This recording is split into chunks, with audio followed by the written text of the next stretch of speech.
G'day everybody, thank you for tuning back into Albatross Barbecue. Today we've got ourselves a beef flank. We've butterflied it, we've put some beautiful filling inside, and we're going to make ourselves some beef flank lollipops. Thanks so much for watching, guys.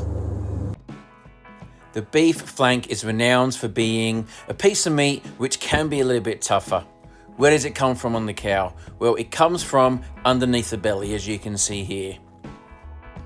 It is quite a lean piece of meat. There's not much fat to it, so your trim is super simple. You're just going to get rid of anything which is sticking out a lot. This little flap here, there's usually a little bit of silver skin. It's a very, very minor trim. In terms of cooking it, you either want to go low and slow or hot and fast. And that's what I'm going to be doing today. I'm going to be aiming for a hot and fast cook. But if you want to cook these lollipops in your smoker, go for it. It's just as good, and then you can give it a sear at the end. I'm just removing some silver skin, and then I'm going to be getting into butterflying the flank. And to butterfly the flank, get yourself a super sharp knife, and then just slowly score yourself a line right in the middle. I like to apply a little bit of pressure with my left hand, and then with my knife, try and keep it nice and flat. Absolutely no need to rush this. Take your time, just let the knife do the work. Glide it down the piece of meat and just be super careful. Obviously your hand, your fingers are super close to the blade, so take your time. All up, it probably took me about 2 minutes to butterfly this piece of flank, which isn't too long at all. First time you do it, it may take a little bit longer, but as I said, just take your time. At this point, grab yourself a tenderizer and give it a smash just to flatten it out. To be honest, I completely forgot to do it whilst I was doing the video, but normally what I do is I just like to give it a bit of a bash with my tenderizer. But I went straight into the seasoning, and I'm using Lane's Cubano flavour today, and I'm just giving it a nice gentle coating across the face of the flank.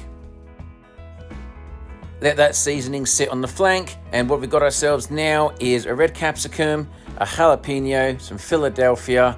Grab yourself a mixing bowl so you can combine it all together, some Parmesan cheese, some baby spinach. Get yourself some kebab sticks into some water, as well as some string there so you can tie it all together at the end.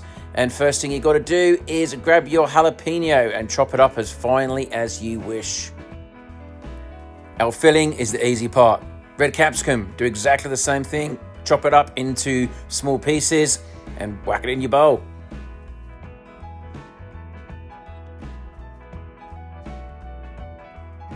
Now I'm using some Philadelphia cream cheese, but you can use whatever you want to.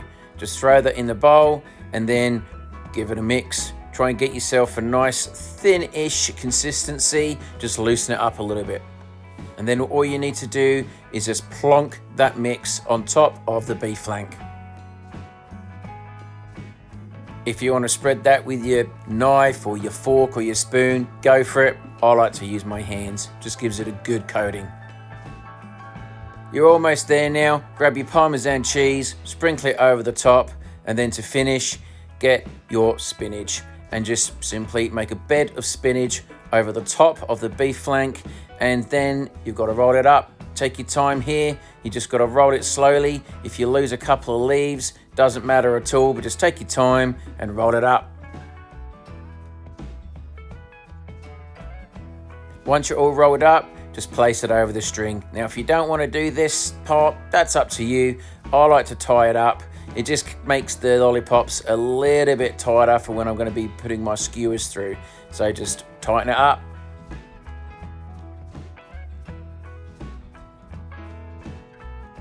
And there we have it. Looks good already, hey? So get your skewers and just poke it right through the middle of your lollipop.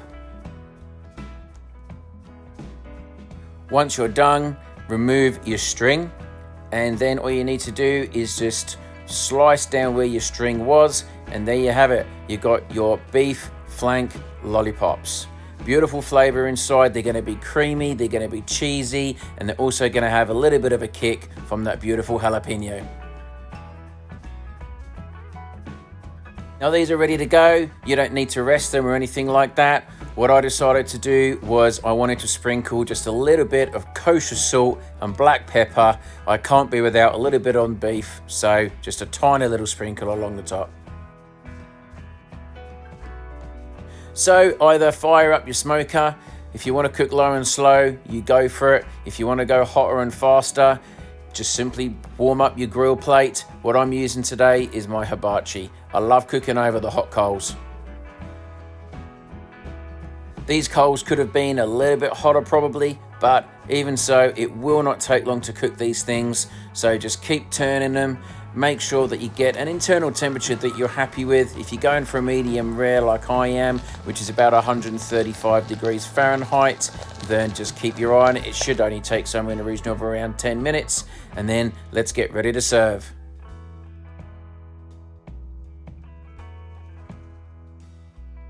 They are looking great, but let's slice one open and see how it looks.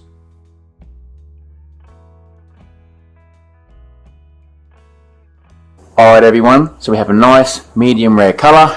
It looks good, smells good, so let's give it a taste test. It's good, it's creamy, it's cheesy. Meat's pretty tender, which is good. I'm going to dig into these. Thanks everybody for watching. We'll see you again in the next one. Catch you later. The flavour combination was just perfect. You had your jalapeños for a little bit of spice. You had your salt and pepper, which complements beef beautifully. You had your cheese, your cream cheese. It was brilliant. It was cooked really, really nicely. Parts of it, if I'm being honest, were a little bit tougher than others, but the majority was absolutely beautiful. Thanks for watching, guys. We'll see you again soon.